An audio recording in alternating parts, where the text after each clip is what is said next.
রাসমঞ্চে মনে কি হয়, গোবিন্দ কি করে আমার জানতে হবে। যেই না এই মহাদেবের মনে সন্দেহ এলো, মহাদেব কি করলেন, একদিন একটা গোপীর মতন সেজেছে বাবা। হ্যাঁ, শ্বেত গোপী সেজে মাথাটা একবারে ঘোমটা দিয়ে ঢেকে ঢুকে কি করেছে, মাথায় ওড়না দিয়ে মুখ ঢেকে যেন চেনা না যায়, শাড়ি টাড়ি পরে, হ্যাঁ, রমণীদের মতো সেজে গুজে বড় করে ঘোমটা টেনে প্রবেশ করেছে রাসমঞ্চে। আর যেই না রাসমঞ্চে প্রবেশ করেছে, রাস লীলা চলছে, গোপীদেরকে নিয়ে ভাবান্বিত গোবিন্দ। এবার দেখতে দেখতে যেই না মহাদেব প্রবেশ করেছে, আচমকায় ওদের রাস চক্র বন্ধ হয়ে গেছে। আর ওদের ভাব আসছে না, আর ভালো লাগছে না, আর প্রেম আসে না।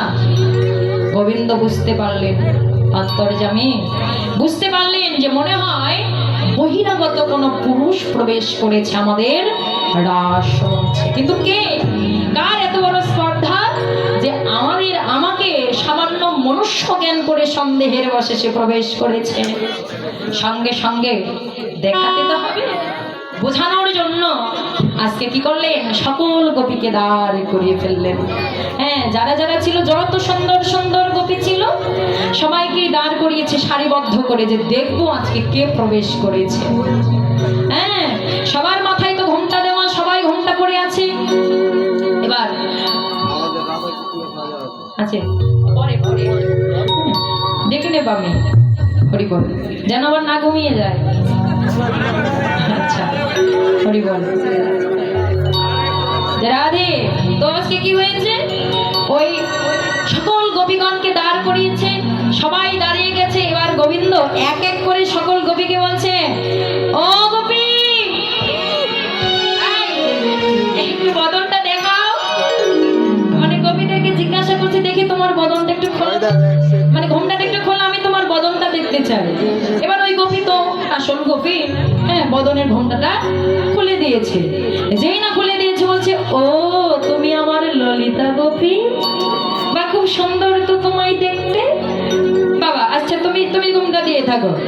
হ্যাঁ, এবার ওই গোপীটা দেখে আবার একজন কি বলছে, এই গোপী, তুমি একটু তোমার বদনটা দেখাও, তোমার বদনটা একটু দেখি। হ্যাঁ, ওই গোপী ঘোমটা খুলেছে, বলছে, বাহ, আমার চন্দ্রা গোপী, অনেক সুন্দর তো তুমি দেখতে।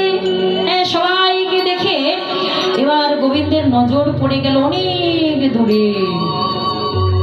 সকল গোপী দাঁড়িয়ে আছে, কিন্তু দেখছি একজন গোপী অনেক লম্বাটে, শুধু পিছনে একটু সরে সরে যাচ্ছে। এই গোপী, গোপী, তুমি তুমি এমন করে পিছনে ফেরাচ্ছ কেন? একটু সামনে এসো, আমি তোমার বদন দেখতে চাই। এই শ্বেত গোপী, এসো, তোমার বদনটা দেখাও, একটু ঘোমটাটা খোলো। মাথা নাড়াচ্ছে, সে দেখাবে না।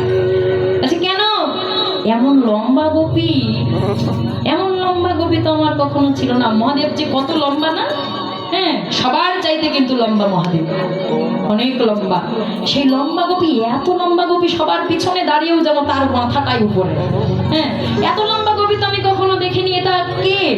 হ্যাঁ, বলছে, তোমার এই লম্বা গোপী, তোমার বদনটা দেখাও, হলো।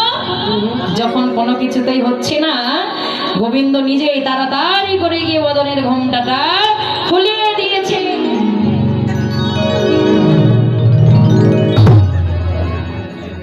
একই মহাদেব দেখতে পেলেন, এ তো আর কেউ নয়, মহাদেব।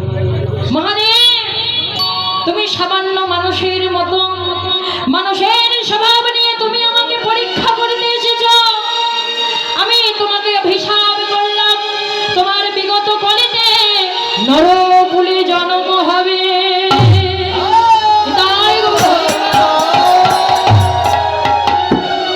তোমাকে নরকুলে যেতে হবে। তুমি যেমন সামান্য মানুষের মতো আমাকে মনুষ্য জ্ঞান করেছ, তোমাকে সেই নরকুলে যেতে হবে, তোমাকে আমার সঙ্গ ছাড়া হতে হবে।